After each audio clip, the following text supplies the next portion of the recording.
अरे भाई, गोल्डन कोई ऑर्डिनरी नॉवल नहीं है। ये मुंशी प्रेमचंद का 1944 का मास्टरपीस है जो आज भी दिल को छू जाता है। इस बुक में एक गरीब किसान होरी की कहानी है जो एक गाय खरीदने का सपना देखता है। साउंड सिंपल ना? पर यह सपना उसकी जिंदगी को एक इमोशनल रोलर कोस्टर बना देता है। प्रेमचंद ने इस नॉवल में रूरल इंडिया के हर इश्यू को कवर किया। पॉवर्टी, कास्ट सिस्टम, जमींदारी जुल्म, फैमिली डायनामिक्स और ड्रीम्स वर्सेस रियलिटी का कॉन्फ्लिक्ट। ये कहानी सिर्फ होरी की नहीं, बल्कि हर उस इंसान की है जो सिस्टम के अगेंस्ट लड़ता है।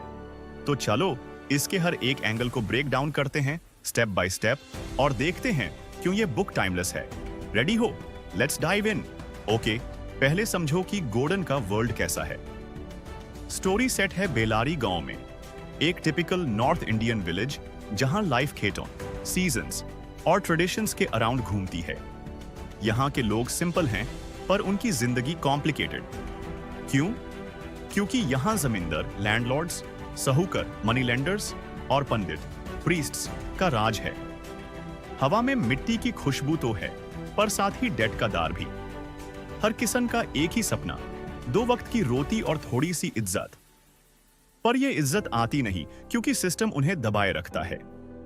इस गांव में हम मिलते हैं होरी महातो से, एक 40 साल का किसान जो अपने परिवार के लिए दिन रात मेहनत करता है।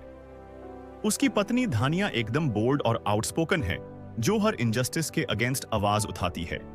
उनके 3 बच्चे हैं, गोबार बड़ा बेटा, रेबल टाइप, सोना और रूपा बेटियन जो गांव के रूल्स से बंधी हैं। प्रेमचंद यहां से ही अपना मैजिक दिखाते हैं। उन्होंने गांव को इतना रियल बनाया है कि तुम्हें लगता है तुम वहां हो। हर कैरेक्टर का स्ट्रगल रिलेटेबल है। पैसा नहीं, पर सपने बड़े हैं। और होरी का सपना, एक गाय खरीदना। क्यों? क्योंकि गांव में गाय सिर्फ एनिमल नहीं, ये वेल्थ, स्टेटस और स्पिरिचुअलिटी का सिंबल है। टेक अवे, ये सेटिंग ही गोल्डन का बैकबोन है। प्रेमचंद ने रूरल इंडिया के हर दुख दर्द को इसमें कैप्चर किया। तुम भी सोचोगे, अरे ये तो आज भी होता है। अब आते हैं होरी के मेन स्ट्रगल पे। होरी का एक ही गोल है, गाय खरीदना। वो अपनी सारी सेविंग्स जोड़ता है और साहूकर भोला से 20 रुपए उधार मांगता है। भोला एक कनिंग आदमी है जो हाई इंटरेस्ट पे पैसा देता है। डील हो जाती है और होरी एक सुंदर कली गाय घर लाता है। उसका चेहरा खुशी से ग्लो करता है, पर धानिया बोलती है, होरी ये गाय हमें खा जाएगी, डेट में डूब जाएंगे। होरी सुनता नहीं, उसके लिए ये गाय उसकी इज्जत है, उसका फ्यूचर है। पर यहाँ पहला ट्विस्ट आता है। होरी का भाई हीरा जेलस हो जाता है। हीरा के पास गाय नहीं और वो होरी की खुशी बर्दाश्त नहीं कर पाता। रात के अंधेरे में हीरा गाय को जहर दे देता है। सुबह जब होरी देखता है कि गाय मर चुकी है, उसका दिल टूट जाता है। हे रम, मेरा सपना, मेरी गाय। धानिया गुस्से में हीरा को कोसती है, पर क्या फायदा।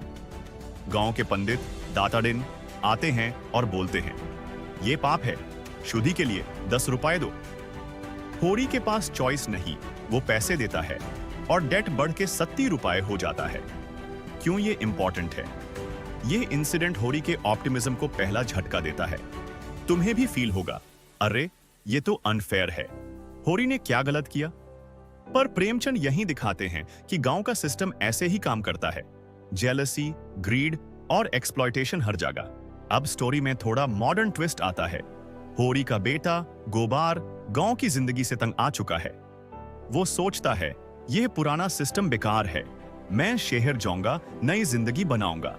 तो एक रात वो लखनऊ भाग जाता है। वहां गोबार को एक फैक्ट्री में जॉब मिलती है। वो मॉडर्न कपड़ा पहनता है, नई सोच अपनाता है और उसकी मुलाकात होती है जूनिया से, एक बोल्ड सुंदर लड़की। दोनों में प्यार हो जाता है और जूनिया प्रेग्नेंट हो जाती है। गोबार सोचता है शादी कर लेंगे, पर प्रॉब्लम यह है कि गांव के कंजर्वेटिव रूल्स के अगेंस्ट ये एक बड़ा स्कैंडल है। गोबार और जूनिया वापस बेलारी आते हैं।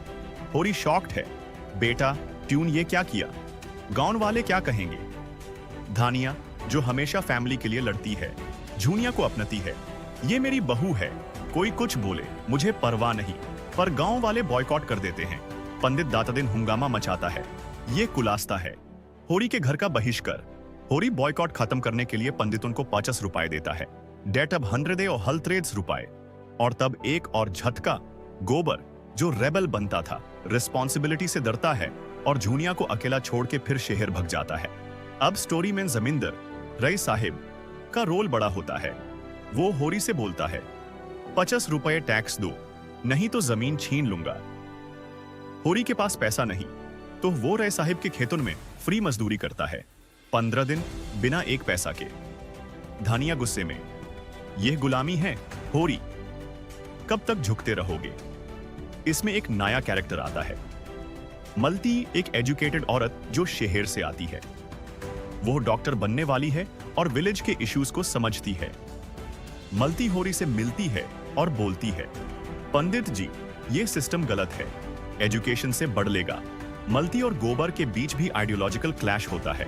गोबर बोलता है रेवोल्यूशन चाहिए, मलती जवाब देती है एजुकेशन से रेवोल्यूशन आएगा।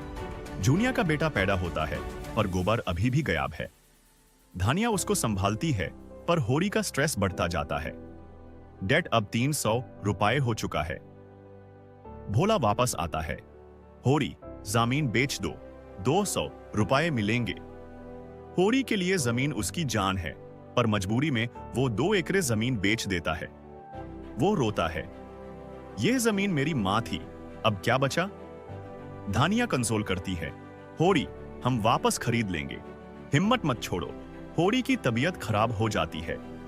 मलती चेक करती है, रेस्ट करो नहीं तो सीरियस हो जाएगा। पर होरी खेत छोड़ नहीं सकता। धानिया अकेली लड़ती है पर पंडित फिर पैसे मांगते हैं पूजा के नाम पे। होरी के दिल में एक आखिरी सपना बचता है, गौदान, काउ डोनेशन। वो अपनी अंतिम सेविंग्स से एक छोटी गाय खरीदता है और मंदिर में डोनेट करता है। बस अब मेरा मन शांत है। रात के 11 बजे होरी बेड पे है, धानिया उसके पास बैठी है। होरी बोलता है, धानिया गौदान हो गया, अब मैं चैन से जा सकता हूं। आंखें बैंड, होरी मर जाता है। धानिया चिल्लाती है, गांव वाले आते हैं और अंतिम संस्कार होता है। गोबार वापस आता है पर अब सब खत्म। धानिया बोलती है, होरी जीता अपने प्रिंसिपल्स के साथ। गोर्डन क्यों पढ़ना चाहिए? क्योंकि यह सिर्फ एक स्टोरी नहीं, समझ का मिरर है। प्रेमचंद ने दिखाया, एक पॉवर्टी और एक्सप्लॉयटेशन, जमींदार, साहूकार और पंडित किसानों को लूटते हैं। 2 कास्ट सिस्टम, गांव के रूल्स लोगों को बंधते हैं। 3 फैमिली और सैक्रिफाइस, धानिया और होरी का प्यार फैमिली का बैकबोन है। 4 ड्रीम्स वर्सेस रियलिटी, होरी का सपना टूटा पर उसकी कोशिश इंस्पायर करती है। गोर्डन 8-9 साल पुराना है पर आज भी रेलेवेंट है। किसान अब भी डेट में हैं, सिस्टम अब भी शोषण करता है। तुम क्या सोचते हो, होरी का सपना गलत था या समझ ने उससे हरा दिया? तो भाइयों और बहनों, गोडान की यह कहानी खत्म हो गई, पर होरी का संघर्ष, धानिया की हिम्मत और प्रेमचंद का मैसेज, यह सब दिल में रह जाएगा, है ना? अगर तुम्हें भी लगा कि होरी ने गलत नहीं किया, बस सिस्टम ने उससे हारा दिया, तो एक काम करो, अभी लाइक बटन दबाओ, चैनल को सब्सक्राइब कर दो और बेल आइकॉन ऑन कर दो, ताकि ऐसी ही डीप इमोशनल और रियल कहानियां तुम तक हर हफ्ते पहुंचती रहें। शेयर कर दो अपने दोस्तों, फैमिली और लिटरेचर लवर्स के साथ, क्योंकि एक अच्छी कहानी तभी पूरी होती है जब वो दूसरों तक पहुंचती है। और हां, अगर तुम भी चाहते हो कि मैं किसी और क्लासिक हिंदी नॉवेल जैसे निर्माला, गाबन, राग दरबारी या मैला आंचल की ऐसी ही डिटेल्ड हिंदी समरी लाऊं, तो कमेंट में बुक का नाम लिख दो। मैं अगले वीडियो में मिलूंगा। तब तक पढ़ते रहो, सोचते रहो और सपने देखते रहो, होरी की तरह।